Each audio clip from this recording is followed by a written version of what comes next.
Vamos a hablar de inteligencia, vamos a hablar de crimen organizado y vamos a hablar de las estrategias que el gobierno de la presidenta Dina Boluarte está llevando a cabo precisamente para de alguna manera tratar de luchar contra el crimen organizado y acabar con el flagelo de la delincuencia que nos preocupa a todos. Y para eso se encuentra en los estudios de Nativa Juan Carlos Liendo, ex jefe de la Dirección Nacional de Inteligencia. Juan Carlos, ¿cómo está? Muy buenos días. Gracias muy buenos días. por estar con nosotros. Acompañarte. Gracias por estar con nosotros. Y yo quiero empezar conversando contigo y preguntarte por unas declaraciones del ministro del Interior este fin de semana que a mí me han parecido preocupantes y vergonzosas, debo decirlo desde un punto estrictamente personal, porque ha sido prácticamente un pedido de ayuda, un pedido de auxilio a un tercer país. Y de esta manera el ministro Ortiz prácticamente claudica a la obligación del Estado peruano de hacer justicia, de capturar a los delincuentes y de hacerlos pagar. Porque lo que ha dicho el ministro Ortiz es que están buscando la ayuda de Estados Unidos para que sean procesados, juzgados y encarcelados en los Estados Unidos. ¿Cuál es el mecanismo y de qué manera? No lo sé, no lo ha explicado, pero ya es un poco escandaloso que el ministro del Interior prácticamente diga, como nosotros no podemos, vamos a llamar a un tercero, Estados Unidos, para que nos ayude, ¿no? Y las implicancias que ello trae consigo. Así Pero es. definitivamente coincido, es absolutamente vergonzoso que el representante político más alto de la seguridad ciudadana, del orden público, del orden interno, claudique. Esa es una claudicación, un pedido de auxilio porque no puede hacer su trabajo. Si el gobierno mantiene a este señor en esta cartera tan crucial para la seguridad de todos los peruanos, pensando en pedir ayuda a un tercer país, bueno, ese es el colmo, digamos, de la ausencia del principio de autoridad y la responsabilidad del gobierno para proteger a sus ciudadanos. O sea, yo como mandatario o representante del Ejecutivo, ¿escojo a un incapaz para protegernos? ¿No? El gobierno, este gobierno o el anterior de Castillo, que son una continuidad política, de hecho, se han dedicado a escoger a sus amigos, ¿no? A personas de su confianza para resolver temas técnicos y de gran prioridad nacional. Y ahora están tirando la toalla. La pregunta es, ¿la expresión del ministro del Interior es una expresión o una voluntad del gobierno, del primer ministro? El primer ministro y la presidenta de la República están alineados con ello, es sumamente preocupante. Porque es tan preocupante de la incapacidad de gestión de seguridad pública y de orden interno, también hay problemas en seguridad nacional, que es otro campo, pero hay problemas, ¿no? Donde las principales instituciones responsables de dar seguridad a los peruanos están involucradas en una guerra de policía política o espionaje político, que es lo que estamos viendo evidente en las últimas semanas. Ya se conocía, ya se sabe, pero continúa. Digamos, y eso, ¿no?, es grave, Juan Carlos, porque lo que tú has mencionado es sumamente preocupante. Los servicios de inteligencia nacional se están utilizando para arreglar al contralor, seguir al excomandante general de la policía, como ha revelado La República en su portada del día de hoy. ¿Qué está pasando? ¿Los servicios de inteligencia no están al servicio de los ciudadanos, sino al servicio de los gobernantes? No, y eso es un despropósito total. Cuando los servicios de inteligencia se subordinan a las necesidades políticas, digamos, del mandatario, de la incompetencia de un gobierno para sostenerlo, entonces se está haciendo uso político de secretos de Estado que deben ser exclusivos para la seguridad nacional. O sea, no se puede emplear recursos de gastos reservados, emplear una ley para asuntos secretos, para hacer espionaje político o para soportar una policía política. Si eso estaría sucediendo, es totalmente grave.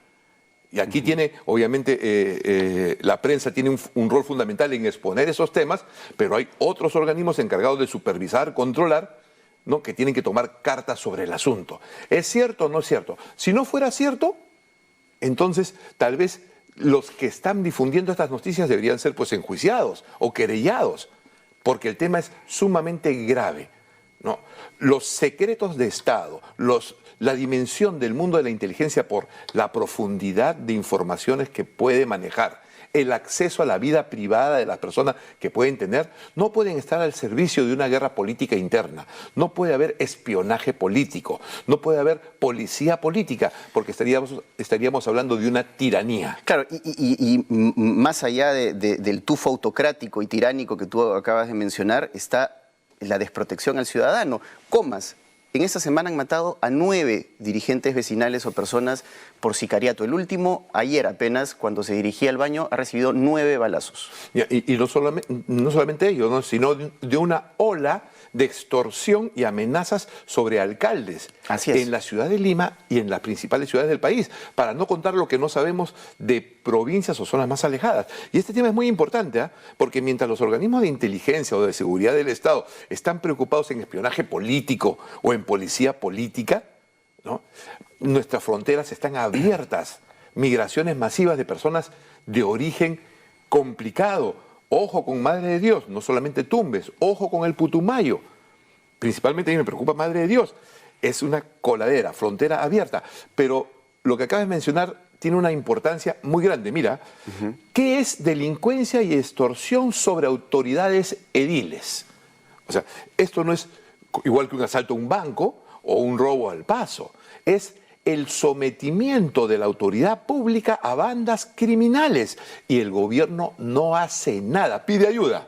Así es. No puede con su cuerpo. Y ¿no? acá yo resalté precisamente la parte final de las declaraciones del ministro Ortiz y dice, si los delincuentes se pasean con las leyes peruanas, no se van a poder pasear con las de Estados Unidos. Bueno, mira. Textual, ¿eh? Eso es lo que ha dicho. Claro, es totalmente alarmante. Tenemos un ministro del Interior que quiere someter al país, su soberanía, a un tercer país, porque tiene una manifiesta incapacidad. Paco, en el Perú no hay personas capaces, no hay personas con voluntad para enfrentar ello.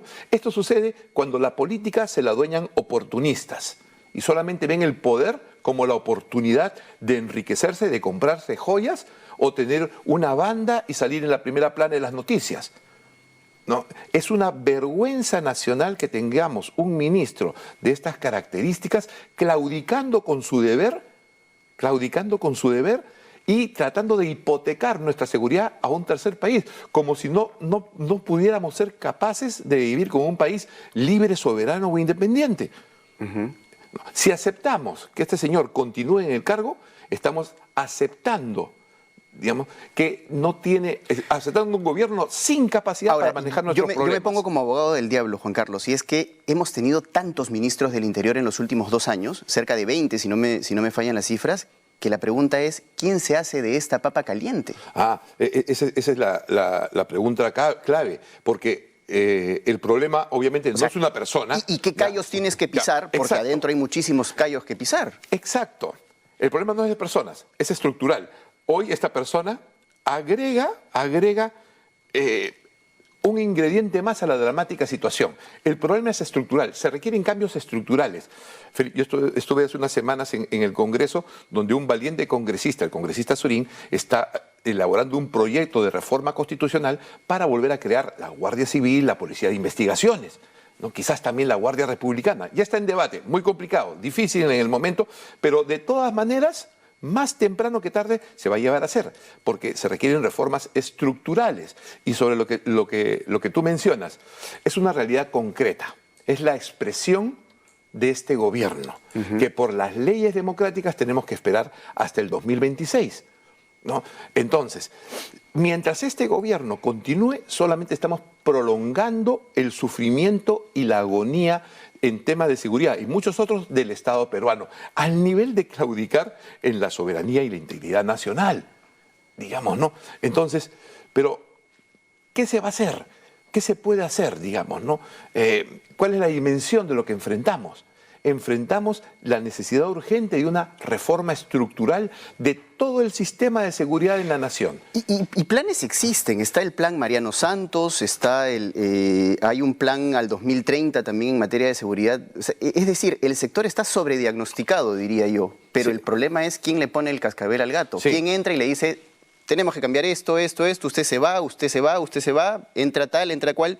Porque eso no se ve. Cada día va a ser más difícil. Hay un señor, un coronel que está metido en estos asuntos de investigación especializada, que es separado del cargo. Un grupo político también lo quiere reafirmar, que quiere que regresara a ese cargo. Y tenemos un hombre que pone en jaque una institución porque con el uso de tecnología que proporcionan otros países, el acceso a carpetas fiscales posiblemente tenga chantajeados a gente de poder, o en el Congreso, o en algunas otras dimensiones. Mira lo crítico que haya, todo lo crítico que está. Entonces sí, se necesita un cambio estructural. No se ve actualmente mira lo que voy a concluir en ese aspecto, no se aprecia un actor político en la dimensión nacional que tenga capacidad para hacerse cargo de ello, pero esto va a aparecer más temprano que tarde. Pero nos exponemos además a radicalismos que probablemente nos salgan mucho más caros. Mira, va a ser inevitable. Ahorita, en la semana pasada estuve revisando unos reportes sobre la actividad de la gente de Sendero. Ya no es Sendero el clásico de los 80, ha mutado. Directamente las personas que están relacionadas con la organización de Castillo, ¿no? O con el socialismo del siglo XXI, con enlaces internacionales, haciendo un trabajo de organización política potente a nivel nacional. El nuevo gobierno que entre, en las mejores circunstancias vamos a tener un gobierno que no tenga más del 15% de legitimidad democrática. En el mejor de los casos. Con la posibilidad de que tengamos 43 partidos en las próximas elecciones disputando la presidencia. Lo cual es un disparate total. Pero eso es lo que enfrentamos, ¿no? Desde las autoridades electorales, desde el diseño político en el Congreso, la voluntad del Ejecutivo, vamos camino a una catástrofe y va a costar mucho solucionar. En la línea de lo que tú has mencionado, Juan Carlos, Piero Corvetto ha dicho este fin de semana que las próximas elecciones van a ser violentas. Mira, si una persona que está a cargo de la administración de un ente electoral lanza esa percepción de lo que él puede entender, imagínate las que nos involucramos con un poco más de profundidad y experiencia en los temas de seguridad. Ese señor... Digamos, avalas lo que ha dicho Piero Corvetto, que van a ser violentas por la presencia precisamente del crimen organizado y un panorama muy similar al que vivió Ecuador, que vimos que asesinaron a un candidato presidencial. Sí, o tal vez más fuerte, más duro. ¿Sabes por qué? Porque en Ecuador hemos visto bandas criminales tomando el poder. Aquí los indicativos son bandas criminales asociadas con grupos ideológicos. Pero acá tenemos organizaciones criminales en minería ilegal, en narcotráfico, en trata de personas que prácticamente tienen representación en el Congreso. Me van a disculpar el exceso de sinceridad probablemente, pero lo que hemos visto es eso. Congresistas que legislan prácticamente y sin ningún empacho a favor de la minería ilegal. Que representan tres factores claves que lo agravan. Es ausencia del principio de autoridad del Estado, con leyes, por ejemplo, que hacen que la minería informal o ilegal se vuelva más delincuencial que productiva. Leyes que impiden su formalización. Uno, representación política. ¿No? Es evidente, están ahí, son sus intereses, dentro del gobierno, dentro de los ministerios, ¿sí? Y enlaces internacionales con el crimen transnacional, particularmente el Tren de Aragua y sus franquicias, que tiene también componentes de dirección político. Pero acá hay un elemento sumamente importante que hemos perdido del radar, Juan Carlos, y es la coordinación internacional. No se está llevando a cabo. Cualquiera pensaría que después de lo que ocurrió en Ecuador, los presidentes, digamos, algún presidente de la región, con buen olfato y astucia política, hubiera dicho, a ver, presidentes de Colombia, Ecuador, juntémonos y vamos a buscar un plan regional para luchar contra el crimen organizado. Eso no ha ocurrido. Ni Boluarte, ni Noboa, ni Petro, ni nadie chapó la pelota. Se perdió. Ni Boric, ni el presidente de Bolivia, claro, ni mismo Argentina, ni mismo Brasil, nadie. ¿Por qué? ¿Por qué sucede esto? Por dos motivos. Porque no existe un liderazgo regional, ¿no?, para poder promover estos acuerdos que siempre los promovió Estados Unidos, que está involucrado con problemas de alcance global y serios problemas internos. No hay, no existe. Lula medio que lo intentó en esa cumbre que quiso hacer el año pasado, pero no cuajó. Lo que pasa es que es tan fuerte, digamos, este movimiento de crimen transnacional que tiene enlaces y enganches políticos muy fuertes. O sea, mira el caso del vicepresidente de Ecuador que se asila en México. El gobierno se mete en una embajada y lo saca. O sea, ¿qué está en juego ahí? no está en juego, digamos, la irracionalidad de un presidente, no, sino una embajada que asila a personas relacionadas con delincuencia y crimen, como es el narcotráfico. O sea, es el desbarajuste de esta situación de seguridad. El crimen transnacional nos agarra con países separados, nos agarra con países cada uno con problemas internos, que en concreto, Paco, significa que cada quien baila con su propio pañuelo. Eso es lo que nos toca enfrentar. La tormenta perfecta, ¿no? Es la tormenta perfecta.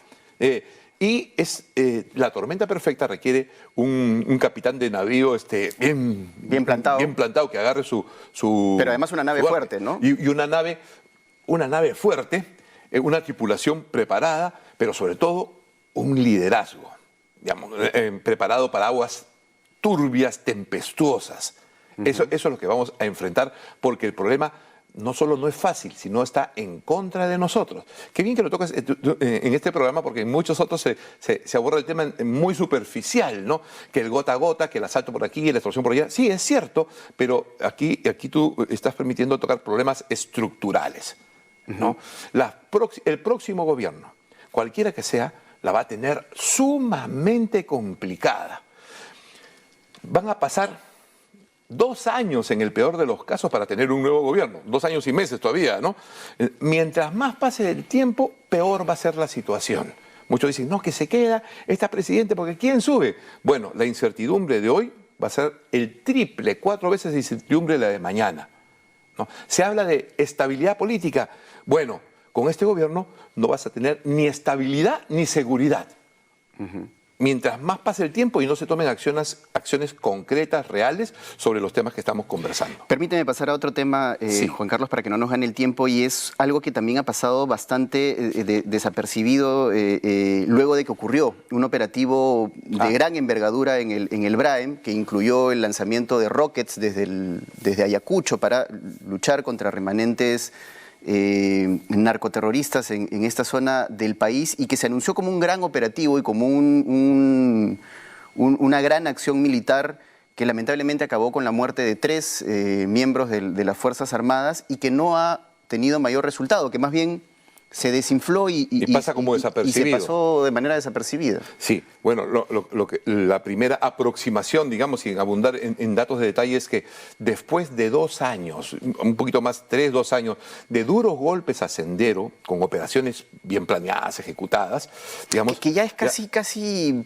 digamos, nominalmente llamarlo Sendero, ¿no? Porque están absolutamente desideologizados, son narcoterroristas, básicamente. Exacto. Básicamente es la zona tradicional de Sendero, que ahora no tienen rumbo ideológico, político y digamos, refuerzan el tema del narcotráfico, pero sin perder sus nexos ideológicos políticos, porque han financiado campañas políticas, de repente pueden seguir financiándolas, pero como elemento ideológico político, no.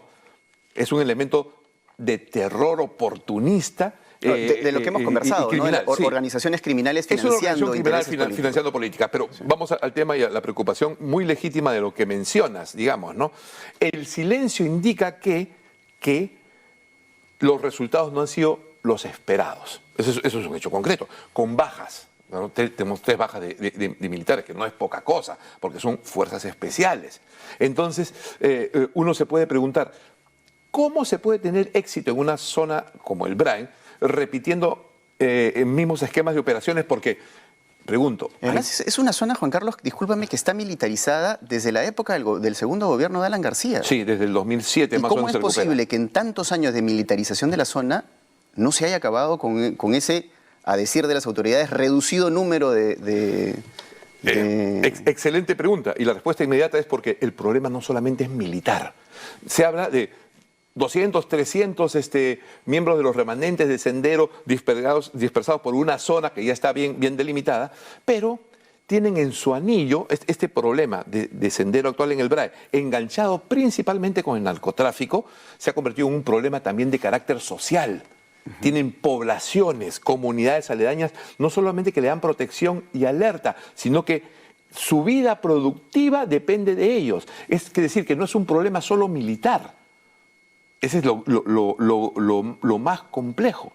El poder económico mira lo que le voy a decir, que se proyecta desde esa zona donde en el centro está Sendero con un anillo de comunidades, un anillo de crecimiento económico producto del narcotráfico, tiene capacidad de corrupción de autoridades, de infiltración de las fuerzas del orden. O de colocación de candidatos financiados entonces mira, dinero. la dimensión no es militares que están atacando a unos cuantos senderistas insignificantes militarmente, ¿no? Aparte de lo complicado de la zona, es la dimensión político y social del fenómeno. Y si, lo que yo veo también, no se equipa adecuadamente, no se renuevan equipos. Miren, todo el planeta Tierra, digamos, está involucrado en los efectos que tienen las guerras en Israel, en Ucrania.